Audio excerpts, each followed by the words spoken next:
That is the only mistake she ever committed. And the message to all those who will ever raise their voices for those who are deprived of their due rights, they will be penalized, bullied, and humiliated. Ladies and gentlemen, where we stand today as a nation, unfortunately, we have been perceived the other way around. Let me give you a few examples before I come into the main objective of all of us. The first and the foremost thing, this country is catering Afghan refugees since 4 long decades, unprecedented in human history.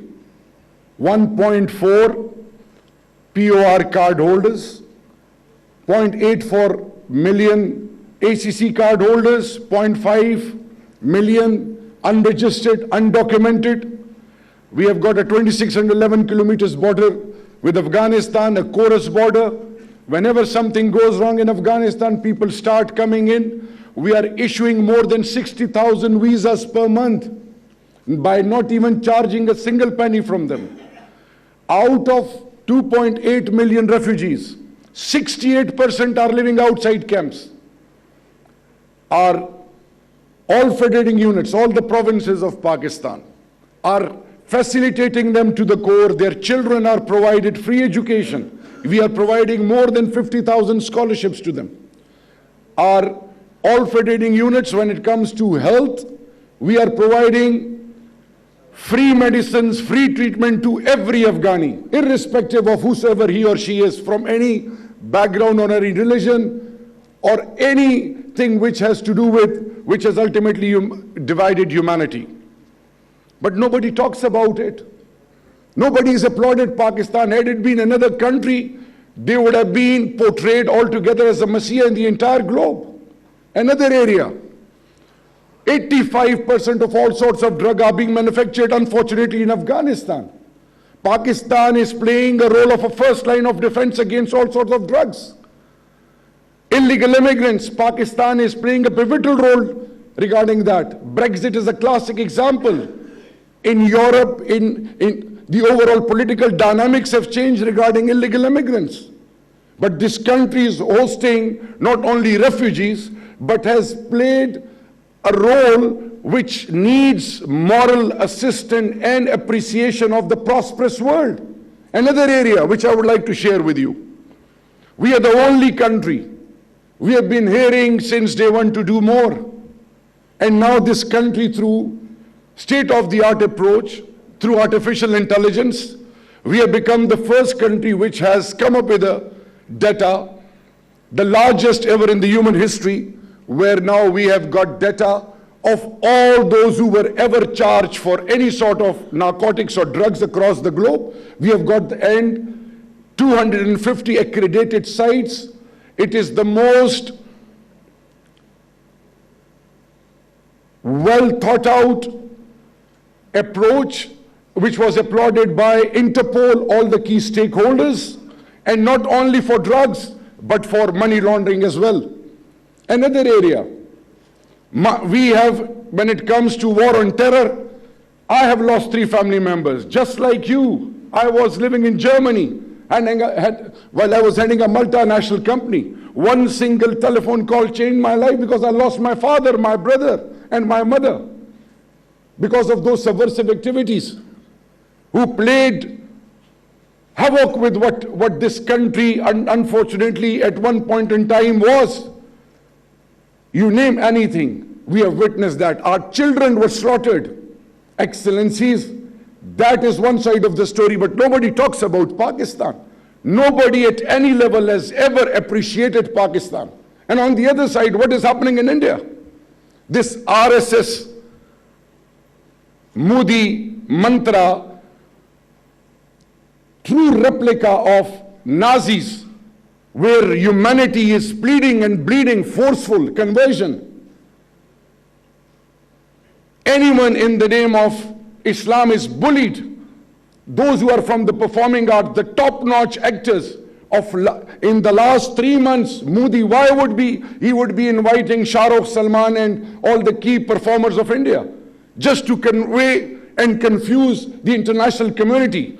We are here and we have made a commitment, my Prime Minister and this government, that this time around, no appeasement policy, whatever happened in the past, is history now. We are going to expose India in such a manner where the whole world will humiliate and bully this individual who is playing havoc with humanity and with the people of occupied Kashmir and giving odd signals to the entire globe. And let me assure you, Your Excellencies,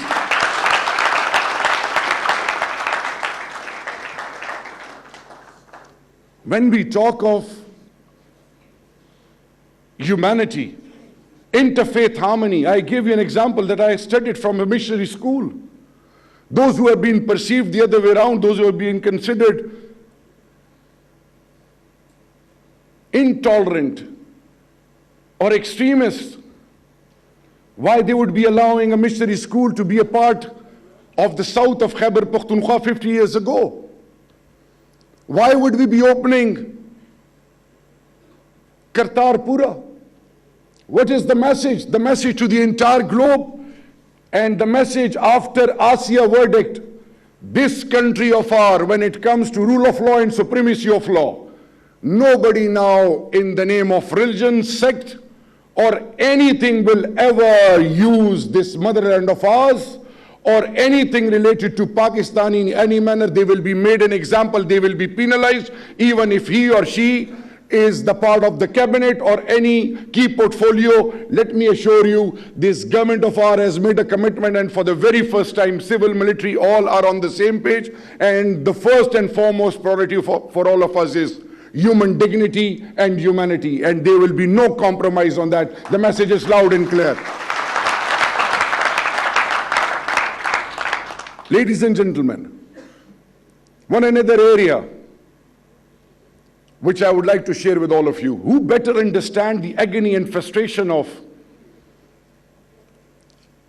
those who try to bully humanity?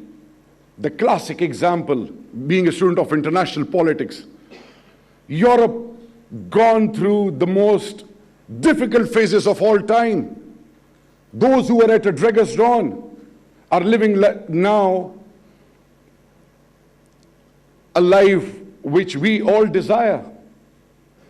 And let me assure you, the role which was played by Pope, Angela Merkel and all the key stakeholders of the Europe regarding Syrian refugees and when anything related to humanity, your role has been exemplary. But now, why the world has become a silent spectator? Why the world is only asking us that you are the one to resolve this issue through and it is the sole responsibility of India and Pakistan through bilateral approach they need to sit and resolve. It's not a bilateral issue.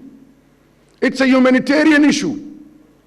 The world needs to realize now that what the entire globe witnessed during World War I, World War II, the world can't afford now. As nuclear powers, both the countries, any misadventure by anyone can play with the lives of the entire globe. Nobody in the entire universe, unfortunately, will ever be able to live the way they are living now. Why the world is not giving it due importance? Is it the sole responsibility of Pakistan and only of the few voices? Why people or countries are giving more preference to trade over humans? Without peace, no state can achieve their desired objectives. That's what we are taught by whom? By you.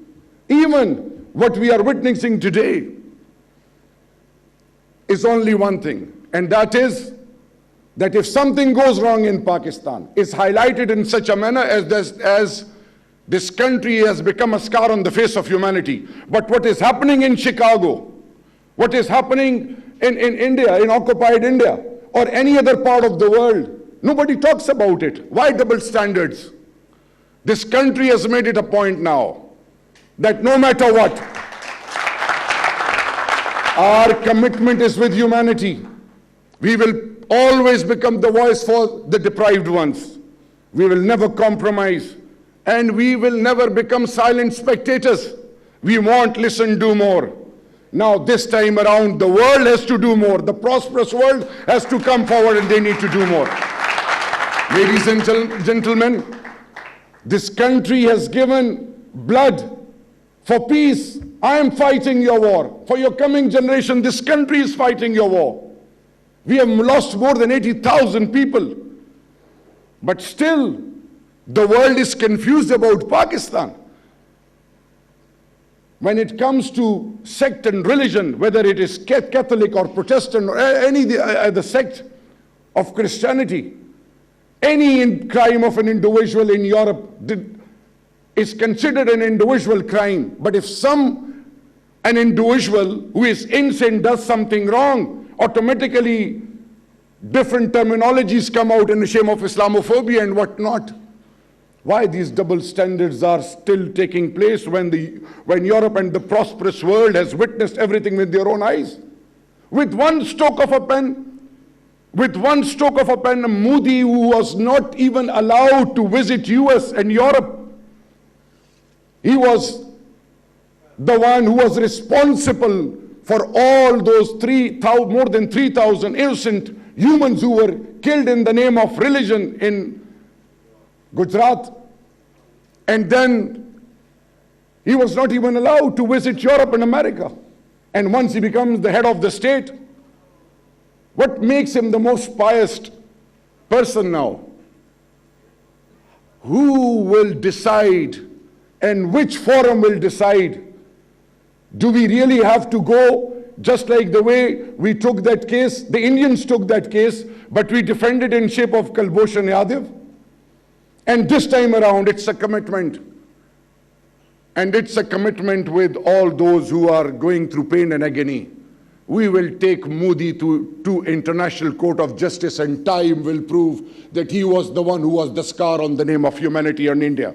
We are